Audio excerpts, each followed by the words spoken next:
ही में जिन 5 राज्यों में विधानसभा का चुनाव हुआ था, वहां नतीजों के ऐलान के बाद बीजेपी और कांग्रेस ने अपनी अपनी सरकार बना ली है। सभी राज्यों में सीएम के नाम ने जितनी सुर्खियां बटोरी, उतनी ही तवज्जो डिप्टी सीएम के नाम को भी दी गई। बीजेपी ने तीनों ही राज्यों में 2-2 डिप्टी सीएम बनाए, तो कांग्रेस ने 1, यानी कि उप मुख्यमंत्री चारों ही राज्यों में है। ऐसे में ये सोचने वाली बात है कि आखिर देश की राजनीति में डिप्टी सीएम का पद क्यों जरूरी हो गया है, क्यों इसका प्रचलन तेजी से बढ़ रहा है। क्या ये नाखुश नेताओं को मनाने का लॉलीपॉप है या फिर पार्टी की सियासत का हिस्सा। आपको ये जानकर हैरानी होगी कि शपथ ग्रहण के दौरान भी उप मुख्यमंत्री का पद नहीं लिया जाता, लेकिन फिर भी मंत्रिमंडल के अंदर डिप्टी सीएम का एक ओहदा होता है। तो चलिए सबसे पहले ये समझते हैं कि डिप्टी सीएम के पास कितनी शक्तियां होती हैं। उप मुख्यमंत्री एक कैबिनेट मंत्री के बराबर ही होता है। वो बात अलग है कि मंत्रिमंडल में सीएम के बाद डिप्टी सीएम को दूसरे सबसे बड़े रैंक का मंत्री माना जाता है। बावजूद इसके वो सीएम की सहमति के बिना उनकी गैर मौजूदगी में कोई आदेश या निर्देश जारी नहीं कर सकता, लेकिन सीएम की गैर मौजूदगी में बेहद जरूरी काम को पूरा कर सकता है।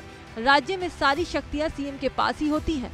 राज्य का सीएम ही अपने विवेक से या अपनी पार्टी के कहने पर उप मुख्यमंत्री की नियुक्ति करता है और राज्य में राजनीतिक समीकरण बदलने पर मुख्यमंत्री किसी भी वक्त अपने डिप्टी सीएम को बदल या पद से हटा सकता है। आइए अब ये जानने की कोशिश करते हैं क्या डिप्टी सीएम के पद का जिक्र संविधान में है या नहीं, क्यों डिप्टी सीएम बनाए जाते हैं। देश के उपराष्ट्रपति या केंद्र शासित प्रदेशों में उपराज्यपाल की तरह राज्यों में उप मुख्यमंत्री कोई संवैधानिक पद नहीं है। संविधान के जानकारों के मुताबिक डिप्टी सीएम का पद एक तरह से राजनीतिक व्यवस्था होती है। ये तो बस सियासत में तुष्टीकरण के लिए इस्तेमाल किया जाता है। कोई भी पार्टी कभी अपने जातीय समीकरण बनाए रखने तो कभी गठबंधन दलों को मनाने के लिए डिप्टी सीएम बनाती है। इसी वजह से डिप्टी सीएम भी बाकी मंत्रियों की तरह ही शपथ लेते हैं। चलिए अब आपको बताते हैं कि इस पद की परंपरा की शुरुआत कब से हुई थी और शुरुआती साल में कौन कौन से नेताओं ने इस पद का कार्यभार संभाला। देश के पहले उप मुख्यमंत्री बिहार में बने थे। कांग्रेस के दिग्गज नेता अनुग्रह नारायण सिन्हा साल 1946 से 1957 तक बिहार के डिप्टी सीएम रहे। बिहार के बाद राजस्थान में टीकाराम पालीवाल उप मुख्यमंत्री बनाए गए, जिनका कार्यकाल 1951 से 1952 तक रहा। राजस्थान के बाद फिर से बिहार में कर्पूरी ठाकुर को डिप्टी सीएम का पद सौंपा गया, जो कि 1 साल से भी कम वक्त तक यानी कि 1967 से 1968 तक इस पद पर रहे। उसके बाद आंध्र प्रदेश के केवी रंगा रेड्डी 1959 से 1962 तक राज्य के उप मुख्यमंत्री रहे। आंध्र प्रदेश के बाद केरल ने भी अपना डिप्टी सीएम बनाया। आर शंकर 1960 से 1962 तक इस पद पर काबिज रहे। आपको ये जानकर हैरानी होगी कि सबसे ज्यादा डिप्टी सीएम बनाए जाने का रिकॉर्ड आंध्र प्रदेश के नाम है। यहाँ 1-2 नहीं बल्कि 5-5 डिप्टी सीएम बनाए गए।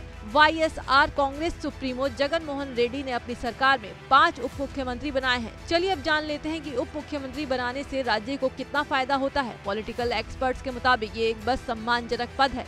इससे राज्य को कोई खास फायदा नहीं होता, चूँकि इसमें उनको विभाग की ही जिम्मेवारी मिलती है। विभाग से इतर कोई जिम्मेवारी नहीं मिलती।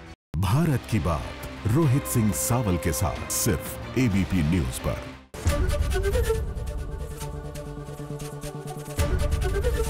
एबीपी गंगा, खबर आपकी, जुबान आपकी।